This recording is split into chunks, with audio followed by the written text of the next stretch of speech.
What's up, comic book fans? Pete here from Comic Books Transformed, where me and my good friend Brian over there discuss comics that have been adapted into movies and streaming shows. We're doing another one of our Thursday recordings, our marathons, where we are knocking out Invincible Season 4, The Boys Season 5, and then Daredevil Born Again Season 2. So, Brian, I was sitting here thinking, The Boys Season 5, Episode 3, what happened? But then I realized there is like so much shit to talk about in this one episode.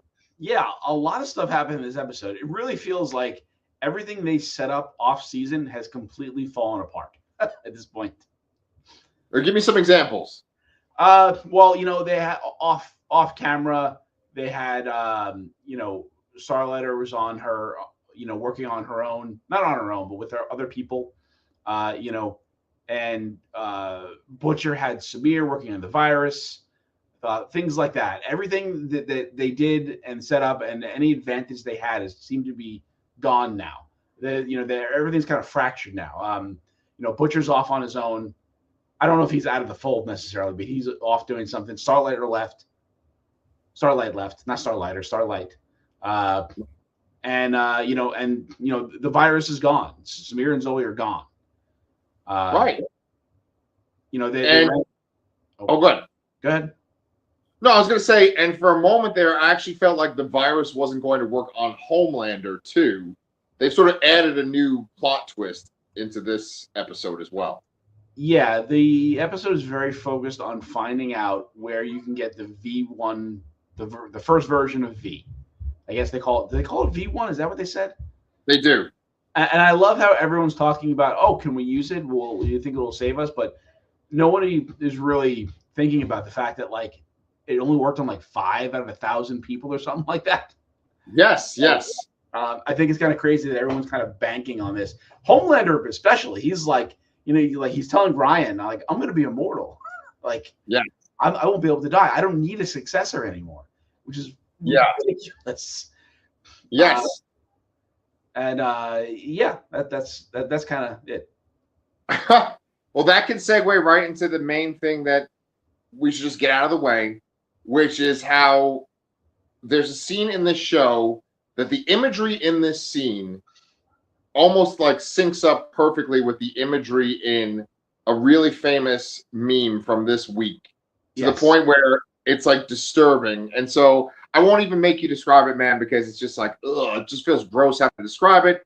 But basically, our president posted this crazy meme of him like in a Jesus-like role, healing a man on a bed, a sick man, and the background of it, the coloring, and just its design in general with clouds and like heavenly gates matches this scene where Homelander has a vision of Elizabeth Shue's character from the first season, and essentially the message is the same. It's like this deranged person who runs the country is now considering themselves a messianic figure. I don't remember if we actually even talked about it, but I sent you a video of Eric Kripke just talking about, it's like, I really wish the world would allow him to write some absurd satire and not outdo the ridiculous things that are on this show. Yeah. It's insane. I think that they're tapped into some kind of vein with this show. It's some kind of vein that is like just hooked up to our collective unconsciousness, like kind of the zeitgeist of the moment. And it's almost like the world is essentially one step ahead of the parody of the world. Like they keep parodying the world, and they're like, well, if we take it a little bit further, then it's fiction and it's ridiculous. But the world's like, no, hold my beer. Like, but it was great to see Elizabeth Shue back for that moment. I think Elizabeth Shue is excellent. And then Anthony Starr, man, like he's been in a lot of interviews this week. They've shown a lot of footage of him. Yeah. And it's just like, you think about the casting on some of these shows that we discussed, like this, Daredevil with like Charlie Cox or Vincent D'Onofrio, Stephen Yeun, and what's his face? Fucking Omni-Man. J.K. Simmons. Yeah. It's just like, there's almost like miraculous casting on the things that we're covering right now, like all at the same moment. Yeah, I agree. But with that being said, I have a few questions too. Actually, I want to talk about the casting too. So Jensen Ackles, I have this place in my heart for Jensen Ackles because I watched a lot of Supernatural over the years, Same here. and yeah, and I love Dean Winchester so much. Like kind of disproportionately to the rest of the show, I feel like Dean is like a cut above so much of the rest of the show. I agree. And then just to have him in this role where he's just saying these fucking ridiculous sharp lines. It's I love it so much. And he keeps talking about Sherry Lewis. Do you know who Sherry Lewis is, Brian? I don't. Okay. Sherry Lewis. So back in the day, there was a show called Lamb Chop where there was a little lamb puppet. Oh my God. Okay. The woman with Lamb Chop, that's Sherry Lewis. Yeah, that makes a lot more sense now. Yeah, I mean, we remember that from season 3. He was in season 3 previously. Yeah. You know, he went out and had sex with some old ladies. Yeah. Yeah. I mean, Sherry Lewis. I was almost surprised that he went with Firecracker because she's not geriatric. Right. And he said that like he was doing that essentially to like it was like a revenge fuck against Homelander. Yeah.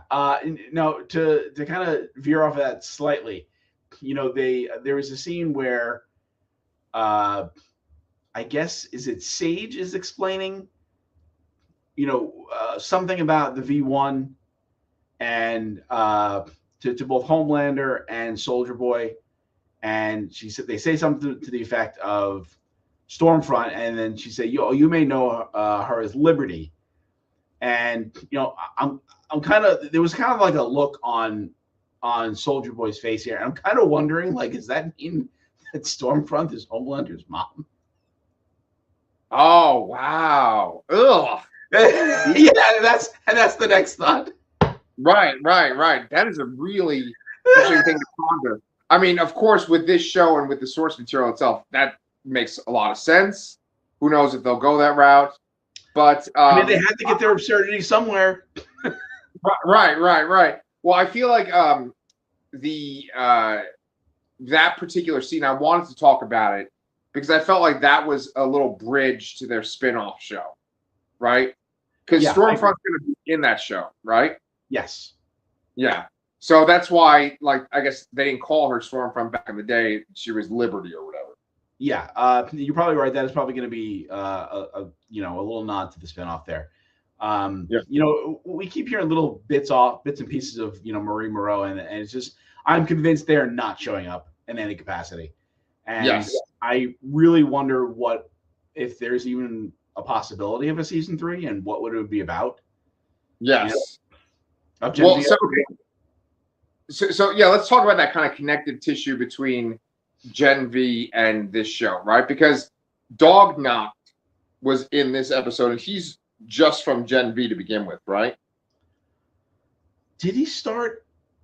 Yeah, I guess he wasn't. Yeah, because he was looking for Marie. Yes. Right.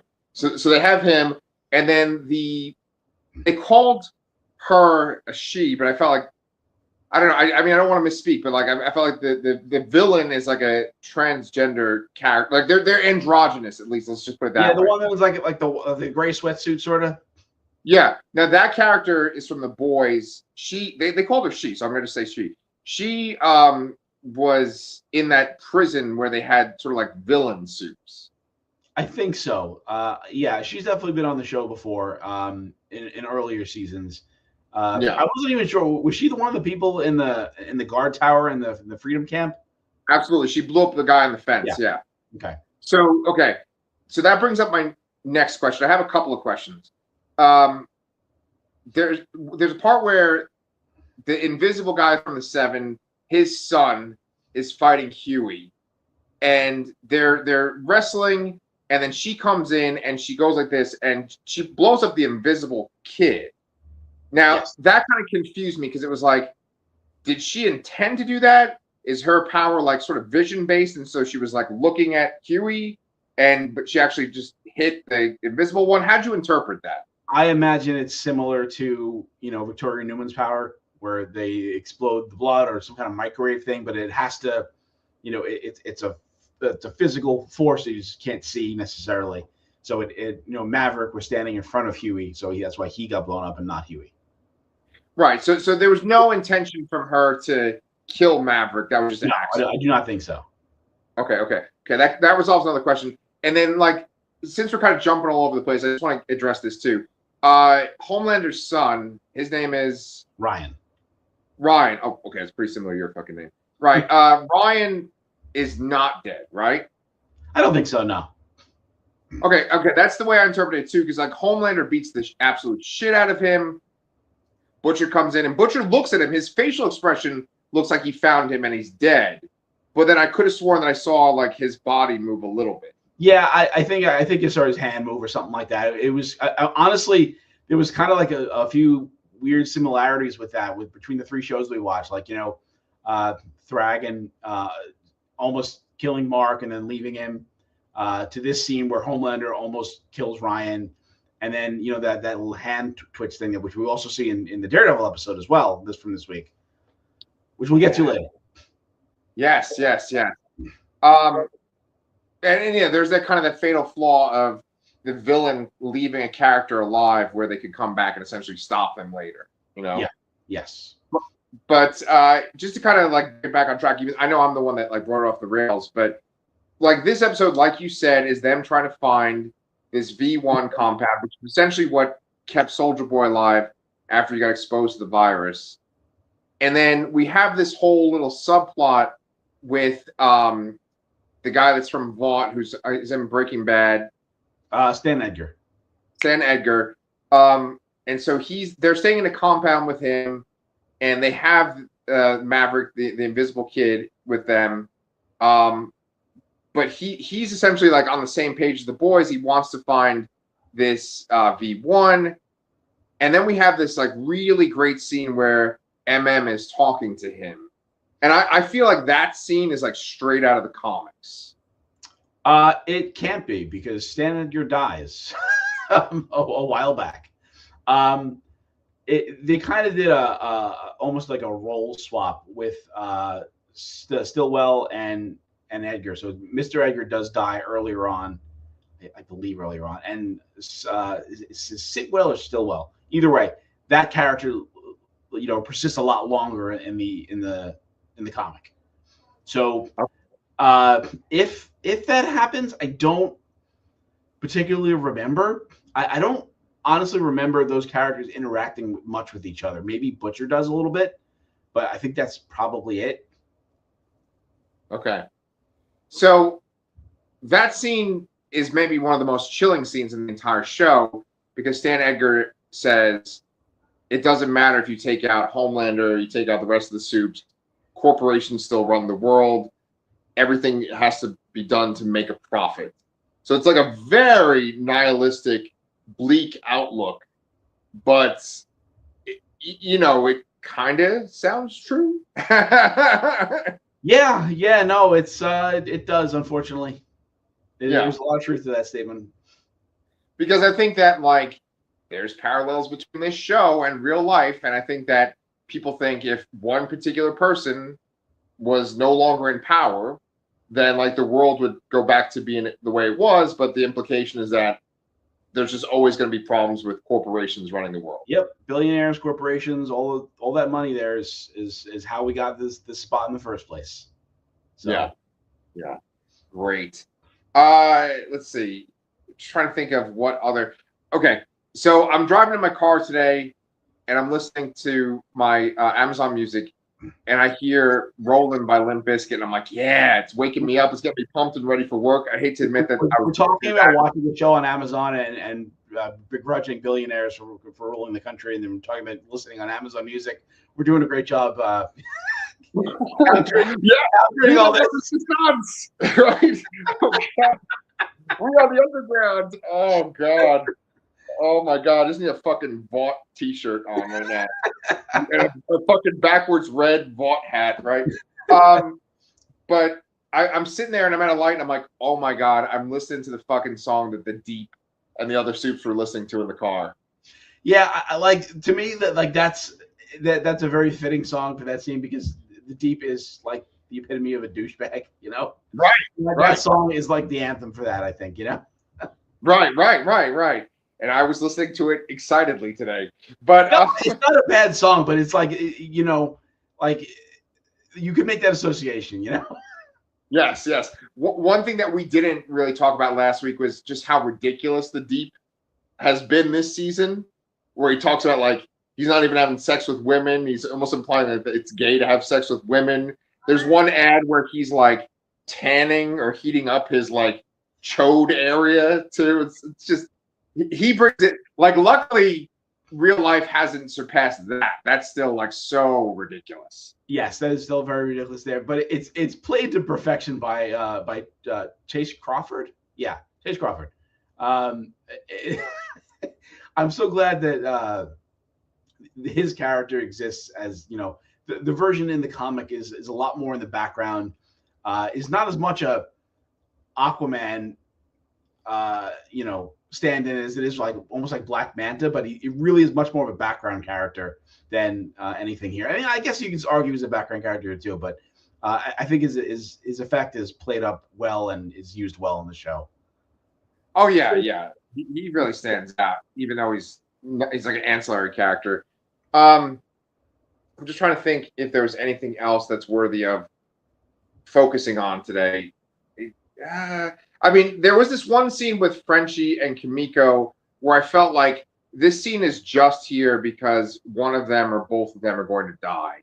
And it's funny because the scene with them listening to Rolling transitions into that because the Tesla truck, the Cybertruck with them, the soups in it drives by Frenchie and Kimiko when they're pumping gas. Yeah. So I mean, what happens in the comic. You don't have to spoil it for us, but did you kind of feel like this was just sort of setting up a tragic end for them? Yeah, because it shows that they're on different life paths, have different expectations. So Kimiko is a very different character than the female from the comics. She is, I think she actually is capable of speech, but she does not speak very often in the show. But she doesn't talk like Kimiko does now. So they're kind of veered off there a bit, but they're just showing that I think they're setting up that Kimiko envisions this peaceful, quiet life after this, but the reality is that if this virus is the answer here, that's not something she's going to get. Right. Yeah. So yeah, I guess we'll see. I mean, we're 3 episodes in. How many are there? 8 episodes for the season or 10? I think so. Yeah, I think 8. 8. Okay, so 5 more to go.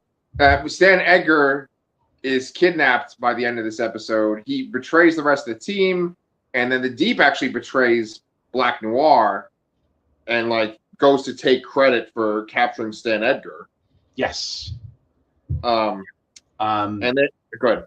Yeah. No. And I'm kind of wondering if they're setting up the more comic oriented version of Black Noir here, because he has returned to kind of being mute, not speaking, and all that. And it plays that the Deep would undermine anybody else to get a leg up, with Homelander, because he's a big suck up. Yeah. Is there anything else worth talking about for this episode? The only thing I want to mention is I actually want to talk about Sage briefly, who I feel is kind of taking like a background seat here. She seemed like she had this grand plan, and she was helping Homelander enact it. And I know that him being the president and running the country was part of it, but I always thought like the end game was getting like soups in the military or something like that. Was the comic end game anyways. But I'm wondering if that's it for her. Does she have anything else that we have? Is there some twist with her coming? Because she hasn't done all that much in this season yet. Yeah. I don't know. I don't think I even read about her in the comics at all. So she was not in the comic. She's the original character of the show. So yeah. I feel like maybe because I'm predicting this, then it's not going to happen because maybe it's too obvious. But I feel like she might have a turn to where she helps the good guys at the end to defeat Homelander. Do you feel that way or no? Maybe. I don't know. I mean, that could be like what it is, but I mean, it seems odd for her, being that the planning she went through to get Homelander to where he is. Yeah. There's just so many characters on the show, to begin with. There are a lot It's of hard to keep track. Yeah. Yeah, I mean, otherwise, I think that I actually really like the scene between Ryan and Butcher, like where Butcher's basically explaining what's going to happen, and he's telling Ryan, "You will die to carry out this plan." So there was a point where they're in the bar and they're having a beer, and Butcher gets up and comes back. It looks like he slipped something in Ryan's pocket. I thought that was the virus, but it's not brought up again afterwards. So I'm kind of curious if I'm seeing things, or did you notice that? I did not notice that, but you're more perceptive than I am. Okay. Yeah, might be worth Googling to see Yeah. if anyone else noticed that. Yeah. But I mean, this definitely felt like an episode where it's like, oh, it's not this sort of standalone incident. It's just there's multiple plot threads and we're just kind of touching upon each one. Whereas this show, even though it is a serialized show, they do have these sort of episodes where it's like, oh, this is the one when Soldier Boy comes after them. This is the one when they infiltrate the Batman stand-ins party. You know what I'm saying? Like, this doesn't feel like that kind of episode. Yeah, this definitely feels like a kind of like a bridge episode to set up future plot points. Yeah. So, well, I really enjoyed it, and I'm sure that at some point after our recording today, you're going to text me and be like, I can't believe we forgot to mention this. Oh, yeah, 100% something I forgot. Yeah, considering how much shit we're covering this week. But, guys, thank you so much for watching our Boys review. I hope that you've enjoyed it. Our Invincible reviews seem to be the ones that are getting the most views right now. If you've kind of come over from there, you're awesome. Please give us a like. You can subscribe to our channel. You can also check out our Daredevil Born Again reviews too, which we're about to go record right now. So thanks for watching, guys, and come back next week to see if me and Brian take a shit on Sherry Lewis's chest.